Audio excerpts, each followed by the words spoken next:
বন্ধুরা, দক্ষিণবঙ্গে ঘূর্ণাবর্ত প্রবেশ করার আগে তাপমাত্রা হবে ঊর্ধ্বমুখী। তাতে বাড়ি থেকে অতি ভারী গরমের সম্ভাবনা আছে। তাতে সর্বোচ্চ তাপমাত্রা 38 থেকে 39-এর কাছাকাছি চলে যাবে। এছাড়া আজকে এবং আগামীকালকের মধ্যে কোনো রকমভাবে নিম্নচাপ থেকে বৃষ্টির তেমন সম্ভাবনা থাকছে না। তারপরেও আমরা লাইভে দেখে নেব নিম্নচাপ থেকে বৃষ্টির কোনো সম্ভাবনা আছে কি না। এছাড়া ঘূর্ণাবর্তের যে আপডেট রয়েছে, এই ঘূর্ণাবর্তের আপডেটটা আজকের আপডেটে কিছুটা পরিবর্তন হয়তো হয়েছে। তো আজকের আপডেটে ঘূর্ণাবর্তের আপডেট কী আছে তাও আমরা দেখে নিচ্ছি।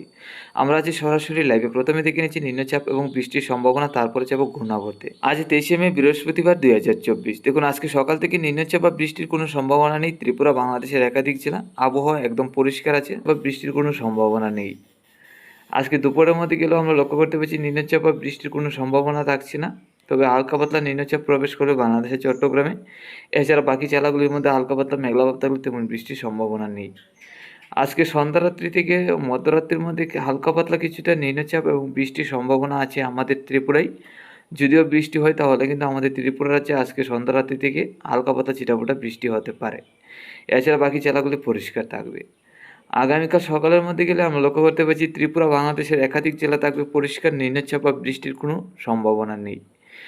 আগামীকাল দুপুর পর্যন্ত একদম আবহাওয়া পরিষ্কার, সারাদিন ভরই মোটামুটি পরিষ্কার। তবে সন্ধ্যা রাত্রি থেকে রাত্রির মধ্যে কিছু নিম্নচাপ প্রবেশ করবে আসামের শিলচর, করিমগঞ্জ, হাইলাকান্দি জেলা। এছাড়া বাংলাদেশের উত্তরে সিলেট, আমাদের ত্রিপুরার উত্তরে ধর্মনগর, কুমারঘাট, কমলপুরের সাইড দিয়ে, যা থেকে এইসব জেলায় হালকা পাতলা ছিটাফোঁটা বৃষ্টি হতে পারে। এছাড়া বাকি জেলাগুলির মধ্যে মেঘলাভাব থাকলেও তেমন বৃষ্টির সম্ভাবনা থাকছে না।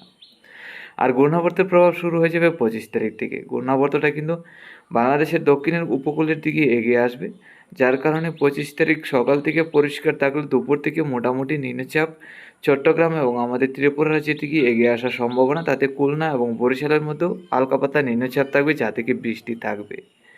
তো এখনো পর্যন্ত আমরা যেটা লক্ষ্য করতে পারছি, 25 তারিখ বিকাল থেকে নিম্নচাপ বা বৃষ্টি শুরু হবে দক্ষিণবঙ্গের একাধিক জেলায়। তাতে একটানা 3 থেকে 4 দিন ভরা ঝড় বৃষ্টি। প্রায় 29 তারিখ পর্যন্ত এই নিম্নচাপ থাকবে দক্ষিণবঙ্গের একাধিক জেলায়। তাতে ভারী থেকে অতি ভারী বৃষ্টি হবে। দেখুন, 25 তারিখ থেকে 26 তারিখের মধ্যে গেলে নিম্নচাপ আরও বাড়তির দিকে। 27 তারিখের মধ্যে আরও নিম্নচাপ বাড়বে। 28 তারিখের মধ্যে ভারী থেকে অতি ভারী নিম্নচাপ থাকবে। এরই মধ্যে প্রায় 70 থেকে 80 কিলোমিটার গতিবেগে দমকা ঝোড়ো হওয়ার সাথে এরই মধ্যে বজ্রবিদ্যুৎ সহ ঝড় বৃষ্টি থাকবে। তো আমরা যেটা লক্ষ্য করতে পারছি, 25 তারিখ থেকে প্রত্যেক দিন নিম্নচাপ এবং বৃষ্টি বাড়তে থাকবে এবং দক্ষিণবঙ্গের একাধিক জেলা মেঘলাভাব সহ নিম্নচাপ থেকে বৃষ্টি হবে প্রায় 28 থেকে 29 তারিখ পর্যন্ত। তো বন্ধুরা, এরই মধ্যে ঘূর্ণাবর্তের আপডেটটাও আমরা লক্ষ্য করতে পারছি কিছুটা পরিবর্তন হয়েছে। আমাদের ত্রিপুরা এবং আসামের শিলচরের দিকে এগিয়ে আসবে না। এই ঘূর্ণাবর্তটা আজকের আপডেটে লক্ষ্য করতে পারছি বাংলাদেশ এবং কলকাতার দিকেই থাকবে। তাতে এই ঘূর্ণাবর্তের সম্পূর্ণ প্রভাবেই আমরা লক্ষ্য করতে পারছি বাংলাদেশ এবং কলকাতার দিকেই থাকবে, যা থেকে ভারী থেকে অতি ভারী বৃষ্টি বাংলাদেশ এবং কলকাতায়। আমাদের ত্রিপুরা রাজ্যে হালকা পাতলা এবং মাঝারি বর্ষণের সম্ভাবনা আসামে শিলচর, করিমগঞ্জ, হাইলাকান্দি জেলা, শিলিগুড়ি, আলিপুরদুয়ার, গুয়াহাটি সহ। তো বন্ধুরা, ঘূর্ণাবর্তের এই আপডেটটা প্রত্যেক দিন পরিবর্তন হবে। তো আজকের আপডেটে কিন্তু এই ঘূর্ণাবর্ত থেকে ঘূর্ণিঝড় তৈরি হচ্ছে না, আমরা যেটা লক্ষ্য করতে পারছি। তো প্রত্যেক দিন আমরা আপডেট নিয়ে আসবো। তাপমাত্রা যদি দেখি, আজকে দুপুরের মধ্যে তাপমাত্রা মোটামুটি ঊর্ধ্বমুখী থাকবে, 35 থেকে 34-এর কাছাকাছি থাকবে ত্রিপুরা বাংলাদেশে। আসামে শিলচর, করিমগঞ্জ, হাইলাকান্দি জেলার দিকে থাকবে 35, শিলিগুড়ি, আলিপুরদুয়ার, গুয়াহাটির দিকেও 34 থেকে 35 আমরা লক্ষ্য করতে পারছি। আর এই তাপমাত্রাটা প্রত্যেক দিনই কিন্তু 1 ডিগ্রি করে বাড়তে থাকবে আগামী 25 তারিখ পর্যন্ত। তাতে 26 তারিখ থেকে ঘূর্ণাবর্তের প্রভাব পড়ার পরে তাপমাত্রাটা কিছু কমবে। দেখুন 24 তারিখের মধ্যে লক্ষ্য করতে পারছি 37 থেকে 38 থাকবে ত্রিপুরা বাংলাদেশের একাধিক জেলায়। তাতে আসামের শিলচর, করিমগঞ্জ, হাইলাকান্দি জেলা, শিলিগুড়ি, আলিপুরদুয়ার, গুয়াহাটির দিকেও একই রকম। তারপর 25 তারিখের মধ্যে গেলে আরও 1 ডিগ্রি তাপমাত্রা বাড়বে, 38 থেকে 39-এর কাছাকাছি চলে যাবে ত্রিপুরা বাংলাদেশে, আসামের শিলচর সহ।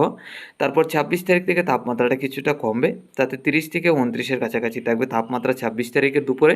তাতে 26 তারিখ থেকে আগামী 29 তারিখ, 30 তারিখ পর্যন্ত তাপমাত্রাটা কিছু কম থাকবে। তাদের গরম থেকে স্বস্তির পাওয়ার সম্ভাবনা আছে দক্ষিণবঙ্গবাসী।